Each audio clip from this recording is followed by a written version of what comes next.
Jessica didn't know that the forest she was running toward had been claimed 3 days ago by the most dangerous wolf king the Northern Territories had ever seen. All she knew was that the village behind her was burning, and the man her father had sold her to was screaming her name into the smoke.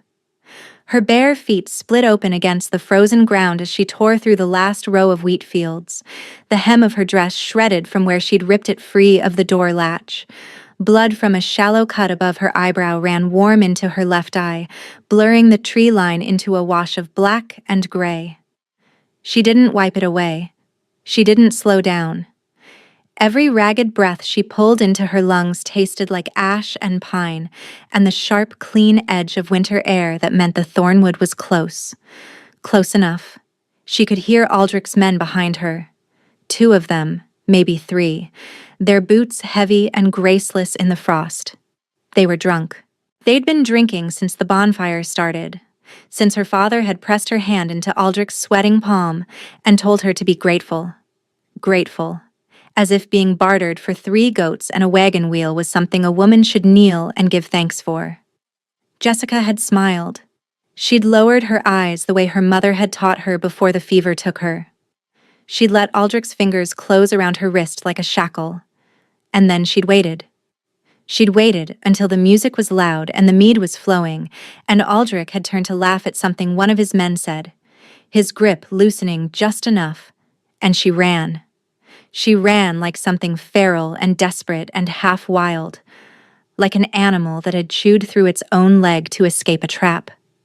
She ran with nothing.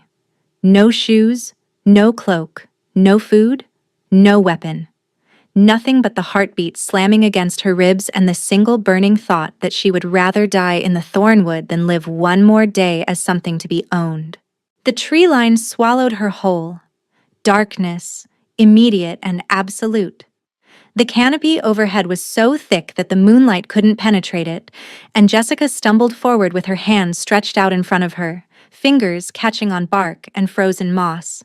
The sounds of pursuit faded behind her, replaced by something worse. Silence.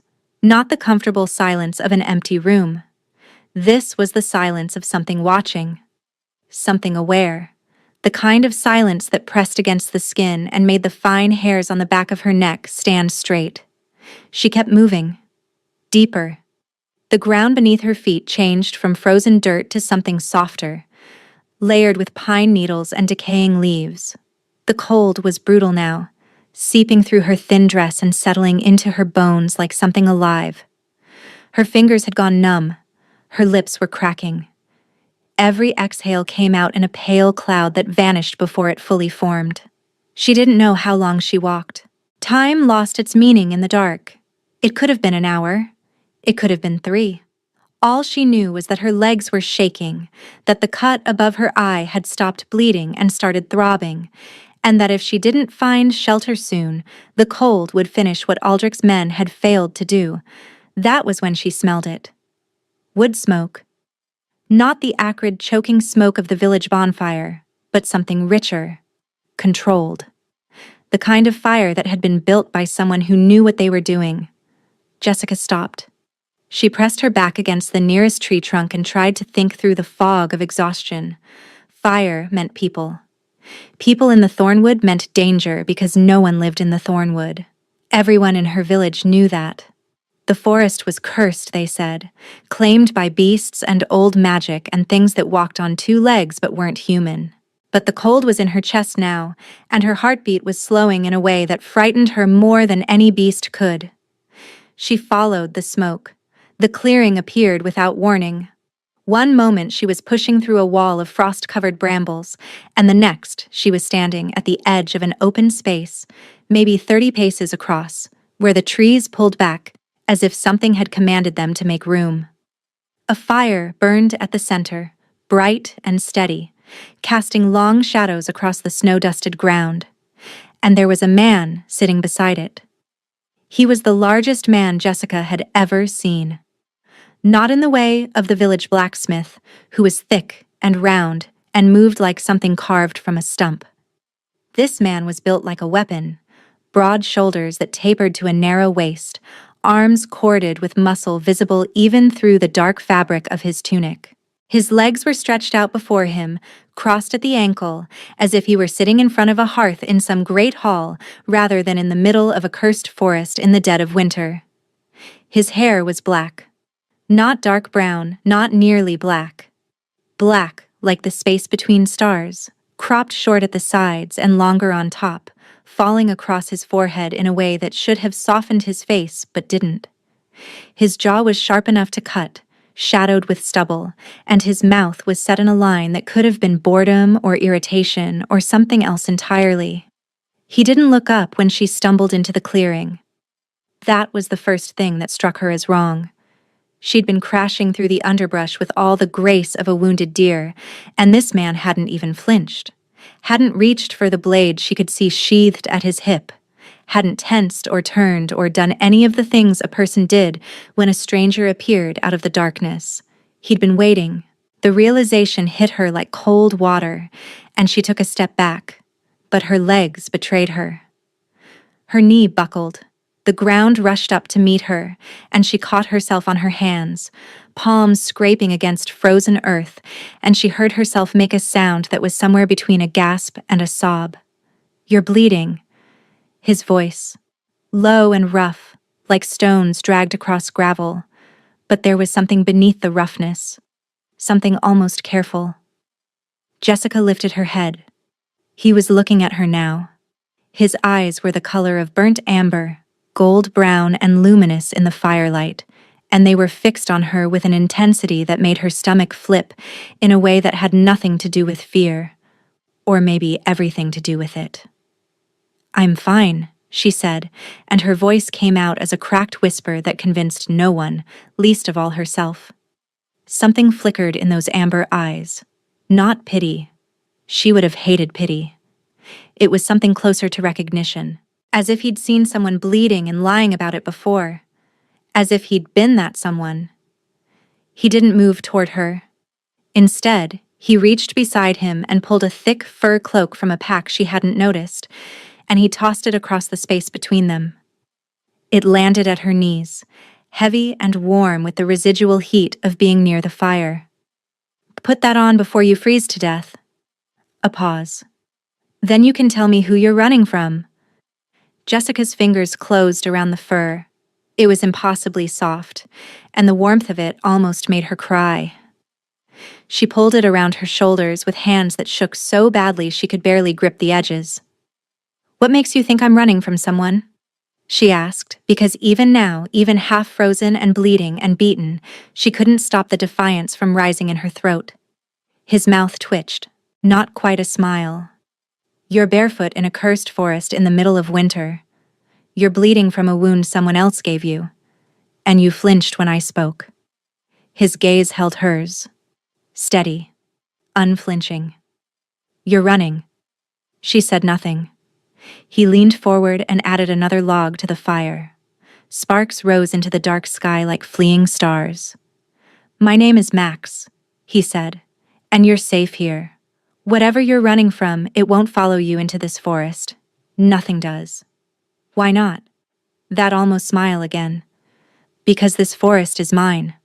Jessica's pulse spiked. She looked at him again, really looked, and this time she noticed things she'd been too cold and too desperate to see before. The way the firelight seemed to move around him differently, as if the flames recognized him. The way the shadows at the edge of the clearing seemed to lean toward him rather than away. The leather cord around his neck that held a single pendant, a claw carved from black stone, resting against the hollow of his throat. And his eyes. Those weren't human eyes. Not entirely. The gold in them was too bright, too depthless, and when the firelight caught them at the right angle, they reflected back like a predator's. "You're a wolf," she breathed. Max held her gaze. He didn't deny it. He didn't explain it. He simply watched her with those impossible eyes and waited to see what she would do with the truth. Jessica should have been terrified. Every story she'd ever been told about the Wolf King said she should be.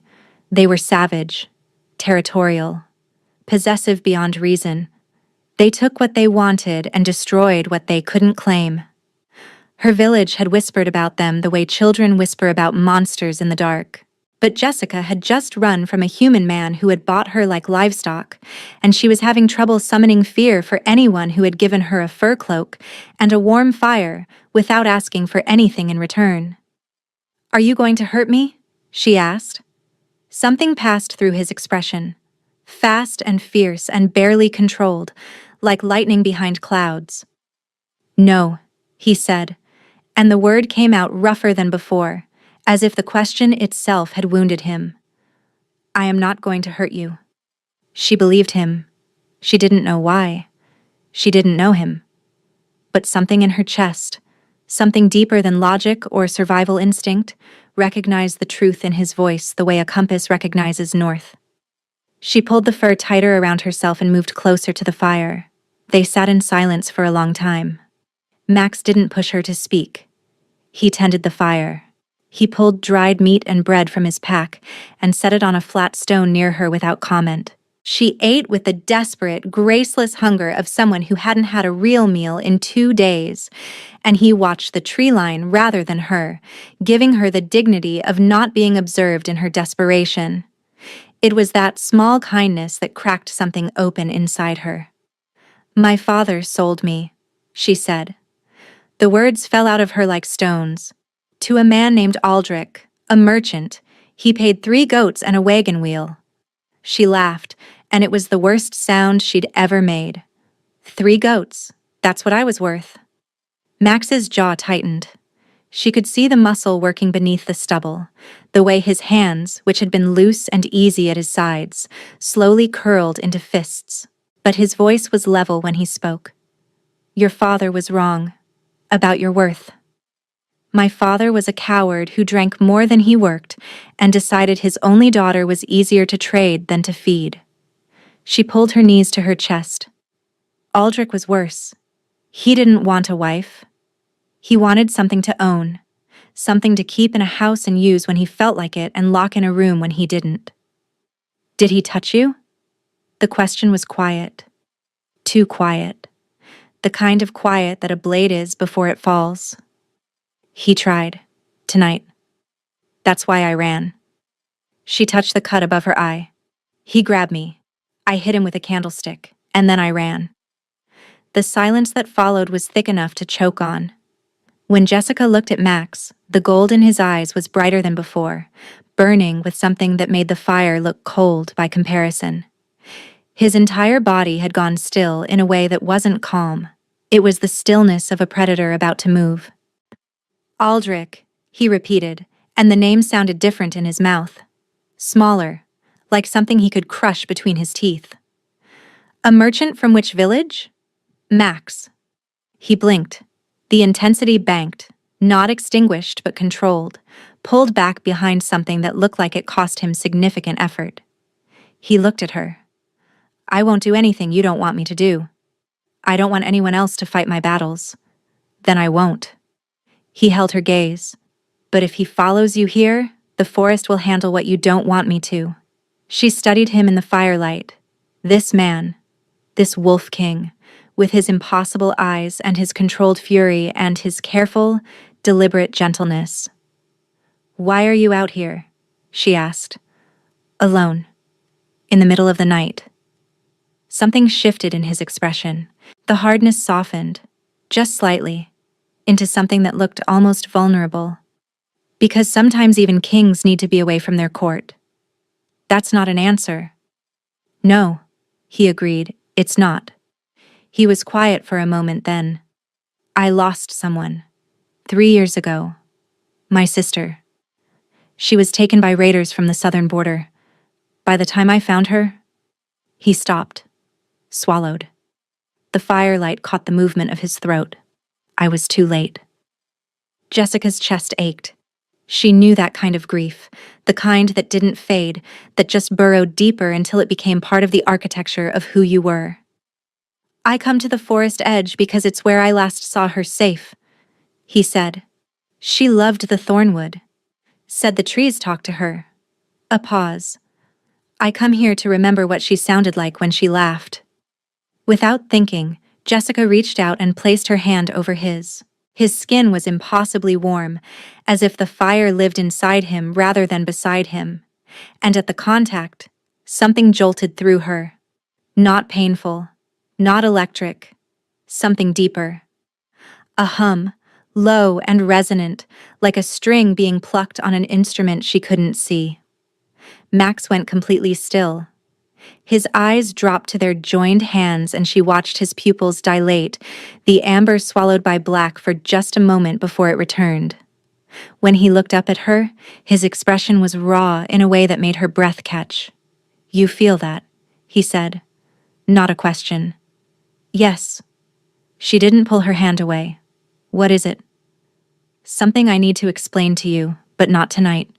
His fingers turned beneath hers, not grasping, just opening. An invitation.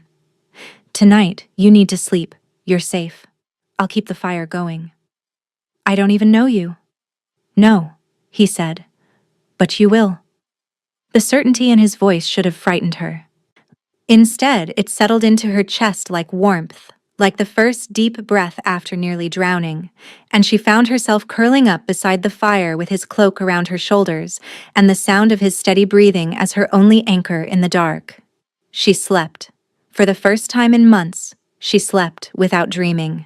Morning came gray and cold, and Jessica woke to the sound of voices. She sat up, heart hammering, the fur slipping from her shoulder, and found Max standing at the edge of the clearing with two other men. They were tall, broad, carrying themselves with the same predatory grace Max had. Wolves. She could see it in the way they moved, the way their eyes tracked her with quick, assessing intelligence. Max turned when he heard her move. Something in his expression shifted when he looked at her, something warm and unguarded that he quickly schooled into neutrality. "Jessica, these are my seconds, Doran and Vasek." The taller of the two, dark-skinned with close-cropped hair, inclined his head. "My lady." The other, red-haired and sharp-featured, gave her a look that was openly curious. "They brought news," Max said. His voice had changed. Harder. "The king, not the man by the fire." "A group of men from a village to the south entered the forest boundary an hour ago. 3 of them. Armed." Jessica's stomach dropped. "Aldrich." Max's jaw set. "They were warned. The border markers are clear. Anyone who crosses into claimed territory without permission forfeits their safety." He looked at her, and beneath the steel in his expression, she could see the question. "What do you want me to do?" She stood. Her legs were stiff, and her feet were raw, but she stood. "I want to face him." Something like pride flickered through Max's amber eyes. He nodded once, then turned to Doran. "Bring them to the eastern clearing. Unharmed." A beat. For now. They found Aldrich and his 2 men bound at the wrists with braided rope, forced to their knees in a clearing where the morning light filtered through the canopy in pale shafts. Aldrich looked smaller than Jessica remembered. His face was blotchy and swollen, partly from drink, and partly from the bruise where her candlestick had connected with his cheekbone. When he saw her, his expression cycled through shock, then fury, then something she realized with a sick twist was possessiveness. "There she is," he spat. "My wife. Come back to collect your property, Wolf?" Max didn't move, didn't speak. He stood slightly behind Jessica and to her left, close enough that she could feel the heat radiating from his body, and he waited. Jessica stepped forward, her bare feet on the frozen ground, her borrowed cloak around her shoulders, the cut above her eye visible for everyone to see. "I am not your wife," she said, and her voice didn't shake. "I was never your wife. You bought me from a drunk who had no right to sell me, and you tried to take what I never offered. I hit you. I ran, and I am never coming back." Aldrich's face contorted. "You ungrateful little—" "Choose your next words very carefully." Max's voice cut through the clearing like a blade drawn from a sheath. He still hadn't moved. He didn't need to. The authority in his voice was absolute, the kind of power that didn't need to raise itself to be felt. Doran and Vasek stood like statues at the prisoners' flanks, their expressions carved from stone. Aldrich looked at Max, really looked, and for the first time Jessica saw real fear in the merchant's eyes. The kind of fear that comes from suddenly understanding that you are very small and very fragile in the presence of something that could end you without effort. "She belongs to me," Aldrich tried, but the bluster had drained from his voice. "I paid for her. Legal and binding." "You paid a man who was not hers to sell," Jessica said. "There was no consent. There was no ceremony. There was a drunk man and a handshake and 3 goats, and none of it was mine." She turned to Max. He was watching her with that same expression from the night before. Warm, raw, certain. "In the Northern Territories," Max said, addressing Aldrich but looking at Jessica, "a person cannot be traded or sold. It is the oldest of our laws. You have no claim here. You have no standing here. And you have trespassed on sovereign land, which carries its own consequences." Aldrich's mouth opened, closed. Max looked at him then, and the full weight of what he was settled into the clearing like a change in pressure before a storm. "You will return to your village. You will tell anyone who asks that Jessica is under the protection of the Thornwood and its king. You will not speak her name again. You will not send men after her again. And if you ever raise a hand to another woman, I will know. And I will come." It wasn't a threat. It was a promise delivered with the casual certainty of someone stating that the sun would rise. Aldrich and his men were escorted to the border. Jessica watched them go, and she waited to feel something: relief, triumph, vindication. Instead, what she felt was the sudden, overwhelming weight of every hour she'd spent surviving. Every night she'd locked her door and listened to her father's drunken ramblings. Every moment she'd spent being small and quiet and invisible, because being seen meant being taken. Her knees buckled. Max caught her. His arms came around her so fast she didn't see him move, one hand at her back and one cradling her head against his chest, and the warmth of him was staggering. She pressed her face into the fabric of his tunic and felt his heartbeat against her cheek, steady and strong and real. "I've got you," he murmured against her hair. "I've got you." She didn't cry. She was too exhausted for tears, but she shook, and he held her through it, and he didn't tell her she was brave or strong or that everything was going to be fine. He just held her, his hand moving slowly up and down her spine, his chin resting on the top of her head, and he let her fall apart in the only place she'd ever felt safe enough to do so. Days passed. Jessica told herself she would leave the Thornwood when she was strong enough, when her feet had healed, when she had a plan. Max didn't ask her to stay. He gave her a room in his home, a sprawling stone and timber lodge nestled deep in the forest where his pack lived and worked and argued and laughed. He gave her clothes and boots and food and space. He introduced her to Marin, the pack's healer, who cleaned the cut above her eye and wrapped her damaged feet and told her she was welcome to stay as long as she wanted, with a warmth in her voice that made Jessica's throat tight. He was careful with her, deliberately, visibly careful, in a way that told her he understood what it meant to be around someone who had been hurt. He never touched her without warning, never stood between her and a doorway. When they talked, which was every evening by the fire in the lodge's main hall, he sat across from her rather than beside her, giving her the distance to choose when and how to close it. And she did, slowly. In small ways at first, sitting one seat closer, passing him a cup of tea and letting her fingers brush his, falling asleep in the chair by the fire and waking to find his cloak draped over her again. Then, in larger ways, walking with him through the Thornwood at dusk, learning the paths his sister had loved, listening to him talk about the weight of leading a pack that had been fractured by the southern raids, watching him with his people, the way he listened to them, the way he remembered every name and every concern. the way the sharpness in him dissolved into something gentle when a child from the pack tugged on his hand. She was falling. She knew it. She could feel it in the way her pulse climbed whenever he entered a room, in the way she caught herself watching his hands, in the way the humming sensation that had started the night she first touched him was growing louder, warmer, more insistent. It was Maren who told her. Over tea, one morning, with the casual precision of someone who had been waiting to be asked. "You feel the bond," Maren said. Not a question.